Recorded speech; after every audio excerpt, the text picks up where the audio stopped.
வர வர உன்னை கல்யாணம் பண்றதை நினைச்சா எனக்கு பயமா இருக்கு. இத பாருங்க, எதுக்கு எடுத்தாலும் அந்தந்த வார்த்தையை திருப்பி திருப்பி சொன்னா என்ன அர்த்தம்?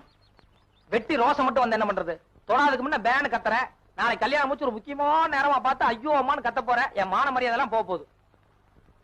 என்ன கல்யாணம் முடிச்சதுக்கு அப்புறம் எப்படி என்னங்கிற விவரம் ஏதாவது தெரியுமா? இல்ல நான் சொன்ன மாதிரியே கத்துவியா? போங்க நீங்க, அந்த விவரம் எல்லாம் எனக்கு சிறுசுல இருந்து ரொம்ப நல்லா தெரியும். தெரியுமா? சொல்லு சொல்லு. என்ன? அது வந்து காலையில உங்களுக்கு காபி போட்டு கொடுக்கணும், அப்புறம் குளிக்க தண்ணி காய வச்சு கொடுக்கணும், அப்புறம் சாப்பிட புட்டு சுட்டு கொடுக்கணும், அப்புறம் மத்தியானத்துக்கு வந்து மறுபடியும் சோறாக்கி போடுவேன், சாயங்காலத்துக்கு டிஃபன் வச்சு கொடுப்பேன், ராத்திரிக்கே சோறாக்கி போடுவேன். அதுக்கப்புறம் என்ன பண்ணுவேன்னு சொல்லுமா?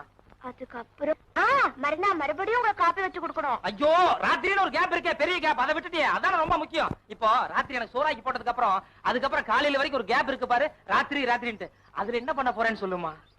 அப்புறம் சோறாக்கி போட்டதுக்கு அப்புறம் அதுக்கப்புறம் வந்து ராத்திரில உங்களை கை காலமைக்கு தூங்க வச்சிடுவேன்.